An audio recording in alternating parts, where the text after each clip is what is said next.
ನಮಸ್ಕಾರ. ಕರ್ನಾಟಕ ಇದೀನಾಗೆ ಸ್ವಾಗತ. ನಾನು ತುಳಸಿ ಹರೀಶ್. ಇದೀಗ ಈ ಕ್ಷಣದ ಹೆಡ್ಲೈನ್ಸ್. ಹಾಸನ ಜಿಲ್ಲಾ ಪಂಚಾಯಿತಿ ನೂತನ ಸಿಇಒ ಆಗಿ ಶುಭಂ ಶುಕ್ಲಾ ಪದಗ್ರಹಣ. ಕುಡಿಯುವ ನೀರಿನ ಸಮಸ್ಯೆ ನಿವಾರಣೆಗೆ ಮೊದಲ ಆದ್ಯತೆ. ಅಧಿಕಾರ ವಹಿಸಿಕೊಂಡ ಬಳಿಕ ಶುಭಂ ಶುಕ್ಲಾ ಭರವಸೆ. ಪೌರ ಕಾರ್ಮಿಕರ ದಶಕದ ಕನಸು ನನಸು. ಮಳೆಗಾಲಕ್ಕೂ ಮುನ್ನ ಸಿಗಲಿದೆ ಸ್ವಂತ ಸೂರು. ಶಾಸಕ ಸಿಮೆಂಟ್ ಮಂಜು ಹೇಳಿಕೆ.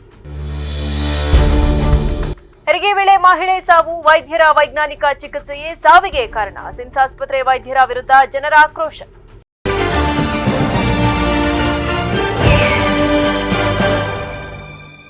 ಹಾಸನ ಜಿಲ್ಲಾ ಪಂಚಾಯತ್ನ ನೂತನ ಮುಖ್ಯ ಕಾರ್ಯನಿರ್ವಹಣಾಧಿಕಾರಿಯಾಗಿ 2022ನೇ ಬ್ಯಾಚ್ನ ಐಎಎಸ್ ಅಧಿಕಾರಿ ಶುಭಂ ಶುಕ್ಲಾ ಅವರು ಇಂದು ಅಧಿಕಾರ ಸ್ವೀಕರಿಸಿದರು.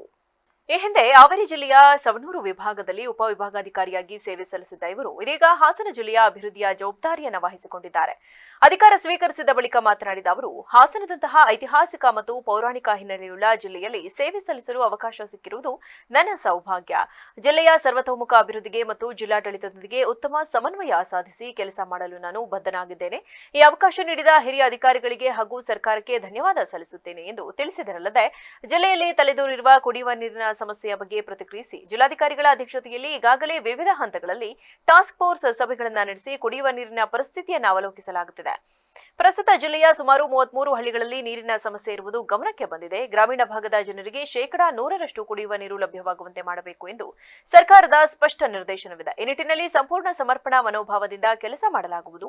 ನಾನು ಹಿಂದೆ ಅಧಿಕಾರ ವಹಿಸಿಕೊಂಡಿದ್ದು ಶೀಘ್ರದಲ್ಲಿಯೇ ಜಿಲ್ಲೆಯ ಪ್ರತಿಯೊಂದು ಹಳ್ಳಿಯ ನೀರಿನ ಸಮಸ್ಯೆಯ ಆಳ ಅಗಲಗಳನ್ನು ಪರಿಶೀಲಿಸಿ ಈ ವರ್ಷ ಯಾವುದೇ ಜನರಿಗೆ ನೀರಿನ ತೊಂದರೆಯಾಗದಂತೆ ಕ್ರಮ ವಹಿಸುತ್ತೇನೆ ಎಂಬ ಭರವಸೆಯನ್ನು ನೀಡಿದರು. ನಾನು ಶುಭಂ ಶುಕ್ಲಾ 2022 ಬ್ಯಾಚ್ ಐಎಎಸ್. ನಾನು ಇವತ್ತು ಬೆಳಿಗ್ಗೆ COZP ಹಾಸನ್ ಚಾರ್ಜ್ ತೊಗೊಂಡಿದ್ದೆ.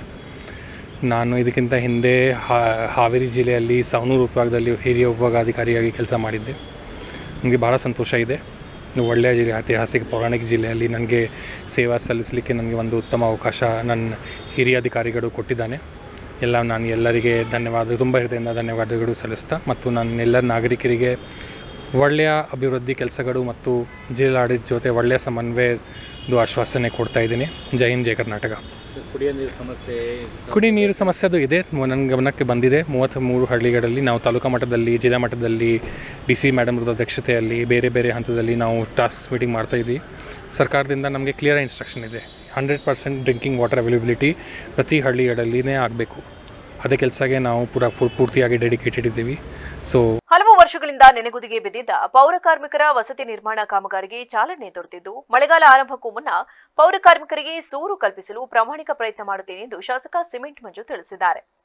ಪಟ್ಟಣದ ಕುಶಾಲನಗರದಲ್ಲಿ ಕರ್ನಾಟಕ ಕೊಳಚೆ ನಿರ್ಮೂಲನಾ ಮಂಡಳಿ ವತಿಯಿಂದ ನಿರ್ಮಾಣವಾಗುತ್ತಿರುವ ಪೌರ ಕಾರ್ಮಿಕರ ವಸತಿ ಸಮುಚ್ಚಯಕ್ಕೆ ಭೇಟಿ ನೀಡಿ ಕಾಮಗಾರಿಯನ್ನ ಪರಿಶೀಲಿಸಿದ ಬಳಿಕ ಮಾತನಾಡಿದ ಅವರು, ಕಳೆದ ದಶಕಗಳಿಂದ ಕುಂಟುತ್ತಾ ಸಾಗುತ್ತಿದ್ದ ವಸತಿ ಕಾಮಗಾರಿಯನ್ನ ಶೀಘ್ರ ಪೂರ್ಣಗೊಳಿಸುವ ಉದ್ದೇಶದಿಂದ ವಸತಿ ಸಚಿವರಾದ ಜಮೀರ್ ಅಹಮದ್ ರವರನ್ನ ಭೇಟಿಯಾಗಿ ಚರ್ಚೆ ನಡೆಸಿ ಕಾಮಗಾರಿ ಪುನರಾರಂಭಕ್ಕೆ ಮನವಿ ಮಾಡಲಾಗಿತ್ತು.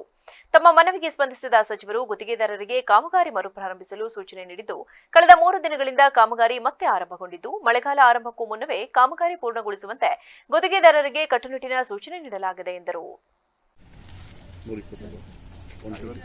ಕಳೆದ 8 ವರ್ಷಗಳಿಂದ ಪೌರ ಕಾರ್ಮಿಕರಿಗೋಸ್ಕರ ಕಟ್ತಿರ್ತಕ್ಕಂಥ ಮನೆಗಳು ಕಾಮಗಾರಿ ಭಾರಿ ಕುಂಠಿತ ಸಾಗಿದೆ. ಈ ನಿಟ್ಟಿನಲ್ಲಿ ನಾನು ಮಾನ್ಯ ಮಂತ್ರಿಗಳನ್ನ ಭೇಟಿ ಮಾಡಿದಂಥ ಸಂದರ್ಭದಲ್ಲಿ ಅಧಿಕಾರಿಗಳನ್ನ ಕರೆಸಿ ನನ್ನ ಜೊತೆ ಮಾತಾಡಿಸಿ ಆದಷ್ಟು ಬೇಗ ಶುರು ಮಾಡಬೇಕು ಅಂತಕ್ಕಂಥ ಮನವಿನ ಮಾಡಿದ್ದೆ. ಗುತ್ತಿಗೆದಾರರು ಕೂಡ ನಾನು ಮಾತಾಡಿದ್ದೆ. ಇವತ್ತು ಬಂದು ಕಾಮಗಾರಿಯನ್ನು 3 ದಿವಸದ ಪ್ರಾರಂಭ ಮಾಡಿದ್ದಾರೆ. ಕಾಮಗಾರಿ ಇನ್ನೂ ಕೂಡ ಸ್ಪೀಡಪ್ ಆಗಬೇಕು, ಮಳೆಗಾಲ ಮುಗಿಯೋದ್ರೊಳಗಡೆ ಕಾಮಗಾರಿ ಕಂಪ್ಲೀಟ್ ಆಗಬೇಕು ಅಂಥೇಳಿ ಇವತ್ತು ವೀಕ್ಷಣೆ ಮಾಡೋಕ್ಕೆ ಅಂತ ಬಂದಿದ್ದೆ. ಕಾಮಗಾರಿ ನಡೀತಾ ಇದೆ. ಆದಷ್ಟು ಬೇಗ ಕಾಮಗಾರಿಯನ್ನು ಕಂಪ್ಲೀಟ್ ಮಾಡಿ ಆದಷ್ಟು ಬೇಗ ನಮ್ಮ ಪೌರ ಕಾರ್ಮಿಕ.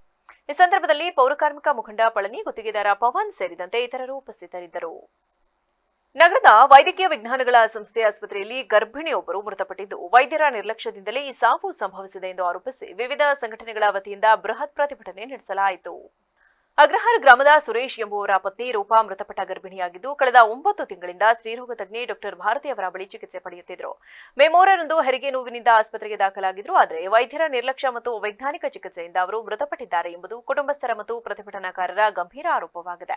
ಹೆರಿಗೆ ಸಂದರ್ಭದಲ್ಲಿ ಡಾಕ್ಟರ್ ಕೌಶಲ್ಯ ಎಂಬುವರು 5,000 ರು ಹಣಕ್ಕೆ ಬೇಡಿಕೆ ಇಟ್ಟಿದ್ದರು ಮತ್ತು ಗರ್ಭಿಣಿಗೆ ಮಾನಸಿಕ ಹಿಂಸೆ ನೀಡಿದ್ದಾರೆ ಎಂದು ಬಿಎಸ್ಪಿ ಮುಖಂಡ ಹರ ಮಹೇಶ್ ಆರೋಪಿಸಿದ್ದು, ಹೆರಿಗೆಯ ವೇಳೆ ಗರ್ಭಿಣಿಯ ಹೊಟ್ಟೆಯನ್ನ ಜೋರಾಗಿ ಒತ್ತಿದ್ದರಿಂದ ಸಾವು ಸಂಭವಿಸಿದೆ. ಇದೊಂದು ಅಸಹಜ ಸಾವಲ್ಲ, ಬದಲಿಗೆ ಕೊಲೆ ಎಂದು ಪ್ರತಿಭಟನಾಕಾರರು ಆಕ್ರೋಶ ವ್ಯಕ್ತಪಡಿಸಿದ್ದಾರೆ.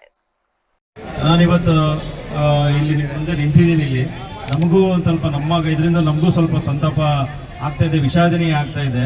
ರೂಪನ್ನ ಇದು ಹೆಂಗಸರು ಇಲ್ಲಿಗೆ ಬಂದು ಇದು ಮೃತಪಟ್ಟಿರೋದು ನಮಗೂ ಆಘಾತಕಾರಿ ಮತ್ತೆ ನಮಗೂ ವಿಷಾದ ಆಗ್ತಾ ಇದೆ. ನಿಮ್ಮೆಲ್ಲರಿಗೂ ಜೊತೆ ಸೇರ್ಕೋತೀವಿ ನಾವು ಇದ್ರ ಬಗ್ಗೆ ನಾನು ರಜಾ ಇದ್ದೆ, ಹಂಗಾಗಿ ನಾನು ನನ್ನ ರಜಾ ಇದ್ರೂ ಕೂಡ ನಾನೇ ಬಂದು ಅದ್ರ ಬಗ್ಗೆ ತನಿಖೆ ಮಾಡಿದ್ದೀವಿ. ನಾವಿವಾಗ ಒಂದು ತಂಡ ರಚಿಸಿ ತನಿಖೆ ಮಾಡಿಸಿದ್ದೀನಿ. ತನಿಖೆ ಮಾಡಿಸ್ಬಿಟ್ಟು ಈ ಸಂಬಂಧ ನೀವು ಹೇಳಿದಾಗೆ ನೀವು ಏನು ಹೇಳ್ತೀರ ಅದನ್ನ ನಾವು ನಮ್ಮ ಇದರಲ್ಲಿ ಏನು ಸುಪರ್ದಲ್ಲಿ ಏನು ಬರುತ್ತೆ ಅದ್ರ ಪ್ರಕಾರ ಸರ್ಕಾರಕ್ಕೆ ಗಮನ ತಗೊಂಡ್ಬರ್ತೀನಿ. ಅದನ್ನ ಇವ್ರ ಬಗ್ಗೆ ನಾವು ರೆಕಮೆಂಡೇಶನ್ ಮಾಡ್ತಾ ಇದೀವಿ. ನಾವು ಇವಾಗ ಇದನ್ನ ನಾವು ಒಂದು ನೋಡ್ರಿ, ಈಗ ಆಸ್ಪತ್ರೆ ಅಂತಕ್ಕಂಥದ್ದು ಇಲ್ಲಿರ್ತಕ್ಕಂಥ ತಾಯಂದ್ರುಗಳು, ನಾವು ನಿಂತಿರ್ತಕ್ಕಂಥವ್ರು ಕೂಡ ಎಷ್ಟೋ ಜನ ಮೊದಲು ಮನೆಯಲ್ಲೇ ಹೆರಿಗೆ ಆಗ್ಬಿಡ್ತಾ ಇತ್ತು.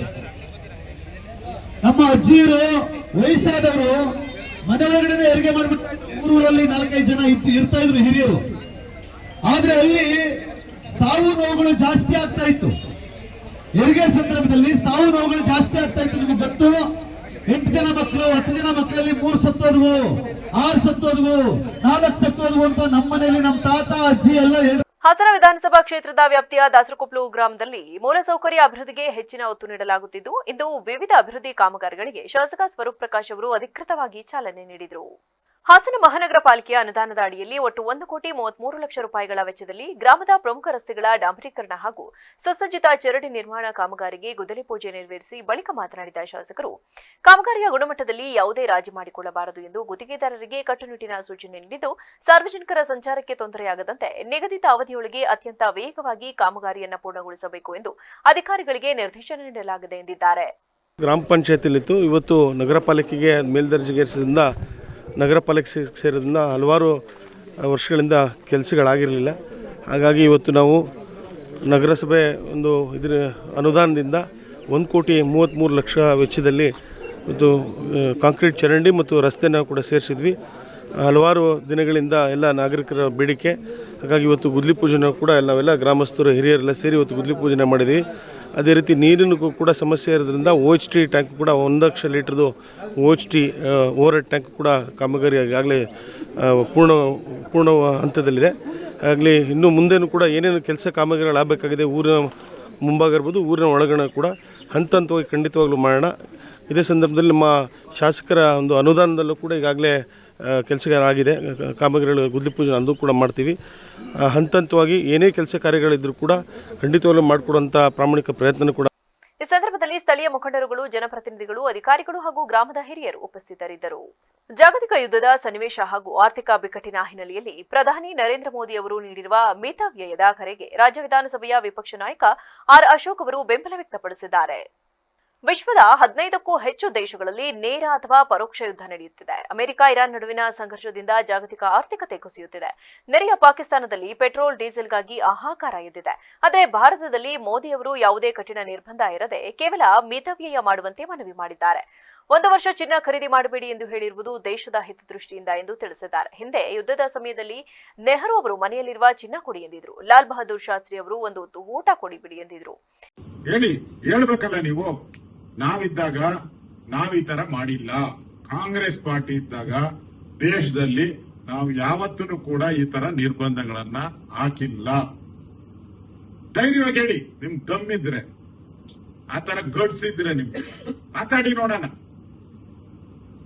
ನೆಹರು ಅವರು ಹೇಳಿದ್ರು, ಯುದ್ಧ ನಡೆಯುವಂತ ಸಂದರ್ಭದಲ್ಲಿ ನಿಮ್ಮ ಮನೆಗಿರೋ ಚಿನ್ನ ಎಲ್ಲ ತಂದು ದೇಶಕ್ಕೆ ಕೊಟ್ಬಿಡಿ ಅಂತ ಹೇಳಿದ್ರು. On official record. ಹಾಗೆಲ್ಲ ಮನೆಯಲ್ಲಿದ್ದಂತ ಒಡವೆಗಳನ್ನೆಲ್ಲ ತಗೊಂಡು ದೇಶಕ್ಕೋಸ್ಕರ ಕೊಟ್ಟು. ನರೇಂದ್ರ ಮೋದಿ ಏನನ್ನ ಹೇಳಿದಾರ, ನಿಮ್ಮ ಮನೆಗಿರೋ ಚಿನ್ನ ತಂದು ಕೊಡು ಅಂತ ಹೇಳಿದಾರ? ಹೇಳಿ, ವ್ಯತ್ಯಾಸ ನೋಡಿ. ನರೇಂದ್ರ ಮೋದಿ ಏನ್ ಹೇಳಿದ್ದಾರೆ, ಮಿತವ್ಯಯ ಮಾಡಿ ಅಂತ ಹೇಳಿದ್ದಾರೆ. ನಿಮ್ ಮನೆಗಿರೋ ತಂದ್ಕೊಡಿ ಅಂತ ಹೇಳಿಲ್ಲ. ನೀವು ಮನೆ ಆರ್ಡರ್ ಹೊತ್ತು ಮನೆಯಿಂದ ತಂದ್ಕೊಡಿ ಅಂದ್ರಿ. ಗೌರವಾನ್ವಿತ ಲಾಭೋದು ಶಾಸ್ತ್ರಿಯವರು ವೀರಪ್ಪ ಮೊಯ್ಲಿ ಮತ್ತು ಚಿದಂಬರಂ ಕೂಡ ಈ ಹಿಂದೆ ಇಂತಹದ್ದೇ ಹೇಳಿಕೆ ನೀಡಿದ್ರು. ಇವರ ತರ ಮೋದಿ ಕಠಿಣವಾಗಿ ಹೇಳಿಲ್ಲ ಎಂದು ಅಶೋಕ್ ಕಾಂಗ್ರೆಸ್ ನಾಯಕರಿಗೆ ತಿರುಗೇಟು ನೀಡಿದ್ದಾರೆ.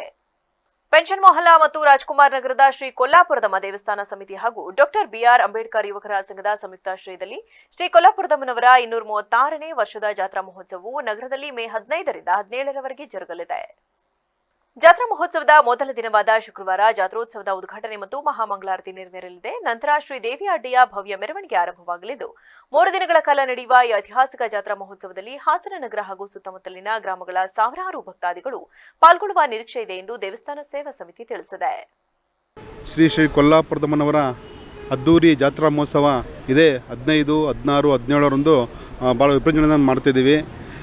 ಈ ಜಾತ್ರೆ ವಿಶೇಷ ಅಂದರೆ ಮತ್ತು ತಾಯಿ ಶಕ್ತಿ ಏನಂದು ಹೇಳಿದ್ರೆ, ಎಂಥದೇ ಕಷ್ಟ ಕಾರ್ಪಣ್ಯಗಳಲ್ಲಿ, ಎಂಥದೇ ನೋವು ನಲಿವುಗಳಿರಲಿ, ಎಂಥದೇ ಒಂದು ಕಾಯಿಲೆ, ಇನ್ನೊಂದು ಮಗದೊಂದು, ಎಂಥ ಕಷ್ಟ ಕಾರ್ಪಣ್ಯಗಳಿಗೂ ತಾಯಿ ಸಕಾರಾತ್ಮಕವಾಗಿ ಸ್ಪಂದಿಸಿ ಕೆಲವೇ ದಿನಗಳಲ್ಲಿ ಒಂದು ಗುಣವನ್ನು ಮಾಡುವ ಶಕ್ತಿ ಆ ನನ್ನ ತಾಯಿಗೆ. ಅಖಿಲ ಭಾರತ ವೀರಶೈವ ಲಿಂಗಾಯತ ಮಹಾಸಭಾದ ಸಕಲೇಶಪುರ ತಾಲೂಕು ಘಟಕದ ನೂತನ ಅಧ್ಯಕ್ಷರಾಗಿ ಎಸ್ಸಿ ದಿನೇಶ್ ಅವರು ವಿರೋಧವಾಗಿ ಆಯ್ಕೆಯಾಗಿದ್ದಾರೆ. ಬೆಂಗಳೂರಿನ ಕೇಂದ್ರ ಮಹಾಸಭಾದ ಆದೇಶದಂತೆ ನಡೆದ ಈ ಆಯ್ಕೆ ಪ್ರಕ್ರಿಯೆಯಲ್ಲಿ ಚುನಾವಣಾಧಿಕಾರಿಯಾಗಿ ಉಮಾಪತಿ ಅವರು ಕಾರ್ಯನಿರ್ವಹಿಸಿದರು. ಸಭೆಯಲ್ಲಿ ಎಲ್ಲರ ಒಮ್ಮತದ ಮೇರೆಗೆ ದಿನೇಶ್ ಅವರ ಹೆಸರನ್ನು ಅಧಿಕೃತವಾಗಿ ಘೋಷಿಸಲಾಯಿತು. ಈ ವೇಳೆ ಹಾಸನ ಜಿಲ್ಲಾ ಘಟಕದ ಉಪಾಧ್ಯಕ್ಷರು ಹಾಗೂ ಕಳೆದ 10 ವರ್ಷಗಳಿಂದ ತಾಲೂಕು ಅಧ್ಯಕ್ಷರಾಗಿ ಸೇವೆ ಸಲ್ಲಿಸಿದ ಬಿಜೆ ಯತೇಶ್ ಅವರು ಮಾತನಾಡಿ, ಸಮಾಜದ ಅಭಿವೃದ್ಧಿಗೆ ಸಂಘಟನಾತ್ಮಕ ಏಕತೆ ಅತ್ಯಗತ್ಯ. ಹೊಸ ನಾಯಕತ್ವವು ಸಮಾಜವನ್ನ ಮತ್ತಷ್ಟು ಬಲಪಡಿಸಲಿ ಎಂದು ಹಾರೈಸಿದರು. ಕಾರ್ಯಕ್ರಮದಲ್ಲಿ ಜಿಲ್ಲಾ ನಿರ್ದೇಶಕರಾದ ರೇಖಾ ಸುರೇಶ್, ಶಾರದಾ ಗುರುಮೂರ್ತಿ, ಮಲೆನಾಡು ವೀರಶೈವ ಸಮಾಜದ ಅಧ್ಯಕ್ಷ ಧರ್ಮಪ್ಪ ಸೇರಿದಂತೆ ಇತರರು ಉಪಸ್ಥಿತರಿದ್ದರು. ಸಿಲಿಕಾನ್ ಸಿಟಿಯ ಆಸ್ತಿ ಮಾಲೀಕರಿಗೆ ರಾಜ್ಯ ಸರ್ಕಾರವು ಸಿಹಿ ಸುದ್ದಿ ನೀಡಿದ್ದು, ನಮ್ಮ ಖಾತೆ ನಮ್ಮ ಹಕ್ಕು ಅಭಿಯಾನದ ಮೂಲಕ ಆಸ್ತಿ ದಾಖಲೆಗಳನ್ನು ಮನೆ ಬಾಗಿಲಿಗೆ ತಲುಪಿಸುವ ಬೃಹತ್ ಯೋಜನೆಗೆ ಚಾಲನೆ ನೀಡಿದೆ. ಸುದ್ದಿಗೋಷ್ಠಿ ನಡೆಸಿ ಮಾತನಾಡಿದ ಡಿಸಿಎಂ ಡಿಕೆ ಶಿವಕುಮಾರ್ ಅವರು, ಬೆಂಗಳೂರು ನಗರದ ಇತಿಹಾಸದಲ್ಲಿ ಇದೇ ಮೊದಲ ಬಾರಿಗೆ ಇಷ್ಟು ದೊಡ್ಡ ಮಟ್ಟದ ನಾಗರಿಕ ಸ್ನೇಹಿ ಕಾರ್ಯಕ್ರಮ ಹಮ್ಮಿಕೊಳ್ಳಲಾಗಿದ್ದು, ನಗರದಲ್ಲಿ ಒಟ್ಟು 23 ಲಕ್ಷ ಆಸ್ತಿಗಳಿದ್ದು, ಇವುಗಳ ದಾಖಲೆಗಳನ್ನು ಸಂಪೂರ್ಣವಾಗಿ ಡಿಜಿಟಲೀಕರಣಗೊಳಿಸಿ ಪಾರದರ್ಶಕತೆ ತರಲು ಸರ್ಕಾರ ಮುಂದಾಗಿದೆ ಎಂದು ತಿಳಿಸಿದರು. ಮಂತ್ರಾಲಯದ ಶ್ರೀ ರಾಘವೇಂದ್ರ ಸ್ವಾಮಿಗಳ ಮಠದ ಆವರಣದಲ್ಲಿ ಮಧ್ಯಾಹ್ನ ಭೀಕರ ದುರಂತವೊಂದು ಸಂಭವಿಸಿದೆ. ತೀವ್ರ ಬಿಸಿಲಿನ ತಾಪಕ್ಕೆ ಸಿಲಿಂಡರ್ ಸ್ಫೋಟಗೊಂಡು ಕಾರ್ಮಿಕರು ವಾಸವಿದ್ದ ಶೆಡ್ಗಳು ಸಂಪೂರ್ಣವಾಗಿ ಸುಟ್ಟು ಕರಕಲಾಗಿವೆ. ಮಂತ್ರಾಲಯದ ನರಹರಿ ತೀರ್ಥ ವಸತಿ ಗೃಹಗಳ ಬಳಿ ನಡೆಯುತ್ತಿರುವ ನಿರ್ಮಾಣ ಕಾಮಗಾರಿಗಾಗಿ ಬಂದಿದ್ದ ಕಾರ್ಮಿಕರಿಗೆ ತಾತ್ಕಾಲಿಕ ಶೆಡ್ಗಳನ್ನು ವಸತಿ ಕಲ್ಪಿಸಲಾಗಿದ್ದು, ಮಧ್ಯಾಹ್ನದ ಬಿಸಿಲಿನ ಬೇಗೆ ಹೆಚ್ಚಾದ ಪರಿಣಾಮ ಶೆಡ್ನಲ್ಲಿದ್ದ 2-3 ಗ್ಯಾಸ್ ಸಿಲಿಂಡರ್ಗಳು ಏಕಾಏಕಿ ಸ್ಫೋಟಗೊಂಡಿವೆ. ಸ್ಫೋಟದ ತೀವ್ರತೆಗೆ ಶೆಡ್ಗಳು ಕ್ಷಣಾರ್ಧದಲ್ಲಿ ಬೆಂಕಿಗಾಹುತಿಯಾಗಿದ್ದು, ಕಾರ್ಮಿಕರು ಸಂಗ್ರಹಿಸಿಟ್ಟಿದ್ದ ದವಸ ಧಾನ್ಯ, ಬಟ್ಟೆ ಹಾಗೂ ದಿನಬಳಕೆಯ ವಸ್ತುಗಳು ಭಸ್ಮವಾಗಿವೆ. ಘಟನೆ ನಡೆದ ಸಮಯದಲ್ಲಿ ಕಾರ್ಮಿಕರೆಲ್ಲರೂ ಕೆಲಸಕ್ಕೆ ತೆರಳಿದ್ರು. ಹೀಗಾಗಿ ಯಾವುದೇ ಪ್ರಾಣಾಪಾಯ ಸಂಭವಿಸಿಲ್ಲ. ಸ್ಥಳೀಯ ಪೊಲೀಸರು ಮತ್ತು ಅಗ್ನಿಶಾಮಕ ದಳದ ಸಿಬ್ಬಂದಿ ತಕ್ಷಣ ಸ್ಥಳಕ್ಕೆ ಧಾವಿಸಿ ಬೆಂಕಿ ನಂದಿಸುವಲ್ಲಿ ಯಶಸ್ವಿಯಾಗಿದ್ದಾರೆ. ವಿಷಯ ತಿಳಿಯುತ್ತಿದ್ದಂತೆ ಮಂತ್ರಾಲಯ ಪೀಠಾಧಿಪತಿಗಳಾದ ಶ್ರೀ ಸುಬುಧೇಂದ್ರ ತೀರ್ಥರು ಸ್ಥಳಕ್ಕೆ ಭೇಟಿ ನೀಡಿ ಪರಿಶೀಲನೆ ನಡೆಸಿ ನಂತರ ಮಾತನಾಡಿದ ಅವರು, ದೊಡ್ಡ ಅನಾಹುತವೊಂದು ತಪ್ಪಿದೆ. ನಷ್ಟಕ್ಕೊಳಗಾದ ಕಾರ್ಮಿಕರಿಗೆ ಶ್ರೀಮಠದ ವತಿಯಿಂದ ಸಂಪೂರ್ಣ ನೆರವು ಹಾಗೂ ಪುನರ್ವಸತಿ ಕಲ್ಪಿಸಲಾಗುವುದು ಎಂದು ಸಂತ್ರಸ್ತ ಕಾರ್ಮಿಕರಿಗೆ ಭರವಸೆ ನೀಡಿದರು.